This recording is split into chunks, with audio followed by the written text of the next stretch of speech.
The mall was quiet in that slow afternoon way, when footsteps echoed a little longer and the light from the high ceiling felt softer than usual. Daniel moved his cleaning machine carefully across the marble floor, steady hands, practiced rhythm, the kind that comes from years of doing the same work with dignity. He was 42, broad-shouldered, with tired eyes that had seen both struggle and small victories. A few feet away, his son Malik knelt on the floor, playing with a small toy car, rolling it along the tiles, making quiet engine sounds under his breath. Malik was 5, curious, gentle, and always watching his father with quiet admiration. Daniel paused for a moment and looked at him, a soft smile forming. "Stay close, son," he said in a calm voice. "Always," Malik replied, not even looking up, because to him, staying close was never a question. At the far end of the hall, heels clicked sharply.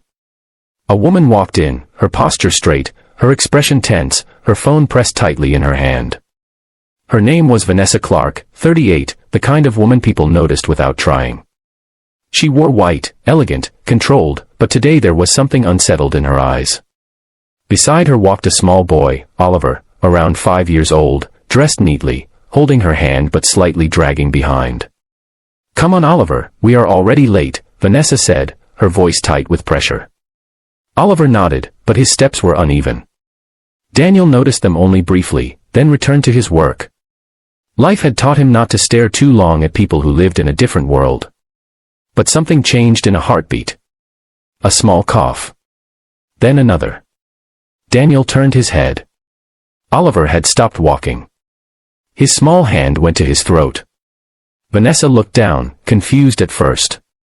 "Oliver." No answer. The boy's face began to change, a faint panic rising. He opened his mouth, but no sound came out. Vanessa's expression shifted from impatience to fear. "Oliver, what is it? Speak to me." The boy staggered slightly. Daniel was already moving. The machine stopped, forgotten. His eyes locked onto the child, years of instinct taking over. "Stand back, I have got this," he said firmly, his voice calm but commanding. Vanessa hesitated for half a second, just enough to show she was not used to being told what to do. But fear overruled pride. Daniel knelt beside Oliver, his movements careful, precise. He gently turned the boy, checking quickly. "Choking," he said quietly, mostly to himself. Malik stood frozen, watching his father, his small hands clenched. Daniel positioned Oliver, his arms firm but gentle. "Come on, son, breathe," he murmured. A quick motion, controlled pressure. Once. Twice. Vanessa covered her mouth, her eyes wide, tears already forming. "Please, please," she whispered. On the third motion, something small dislodged. A piece of candy fell onto the floor. Oliver gasped, air rushing back into his lungs. A fragile, beautiful sound. Vanessa dropped to her knees immediately, pulling him close. "Oh my God, Oliver, oh my baby." The boy clung to her, still shaking, but breathing. Daniel leaned back slightly, letting out a quiet breath he did not realize he had been holding. It was over. For a moment, the world stood still. Then Vanessa looked up at him. Her eyes were different now. Not sharp, not distant. Grateful. "You saved him," she said softly, her voice breaking. Daniel shook his head gently. "Just did what needed to be done."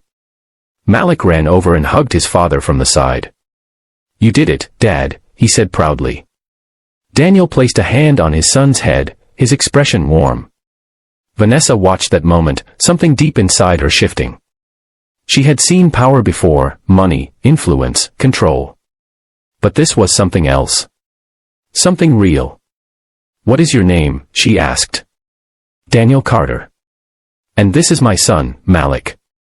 Vanessa nodded slowly. "I am Vanessa Clark." There was a pause, a quiet understanding passing between them. Daniel stood up, brushing his hands lightly against his uniform. He glanced at the cleaning machine, then back at them. "Take it easy for a while," he said kindly. "The boy will be fine." Vanessa nodded again, still holding Oliver close. "Thank you, Daniel." He gave a small nod and returned to his work, as if nothing extraordinary had happened. But for Vanessa, everything had changed. Later that evening, in a quiet office high above the city, Vanessa sat alone. The lights were dim, the city stretching endlessly beyond the glass. Oliver slept on the couch nearby, peaceful, safe. Vanessa stared at her hands. She had built her life on control, on precision, on always being ahead. But today had reminded her of something she had forgotten.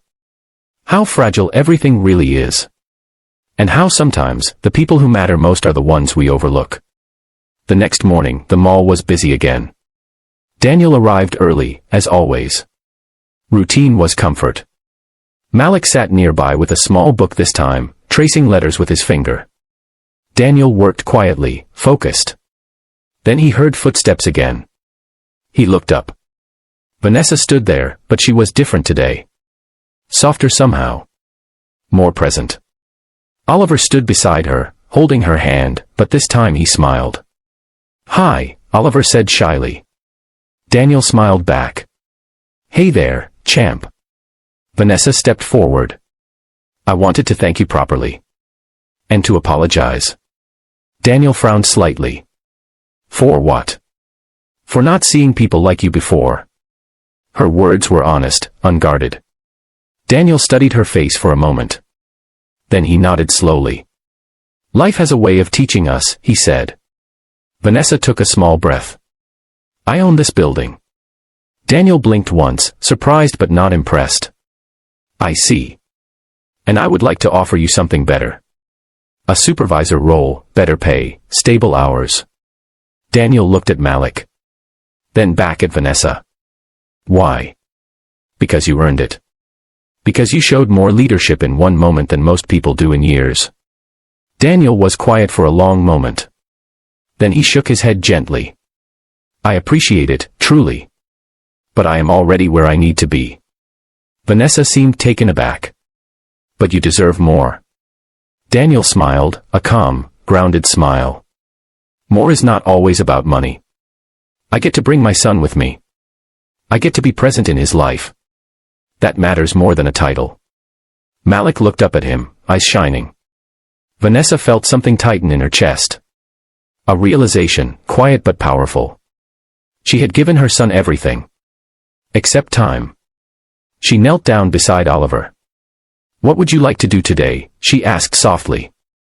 Oliver looked surprised. "Can we just stay together?" Vanessa nodded, her eyes warm. "Yes, we can." She stood up and looked at Daniel again. "You taught me something yesterday." He shook his head. "Life did. We just listen when it speaks." There was a gentle silence between them. Then Vanessa extended her hand. Daniel shook it, firm and respectful. "Thank you." He nodded. "Take care of him." "Always," she replied.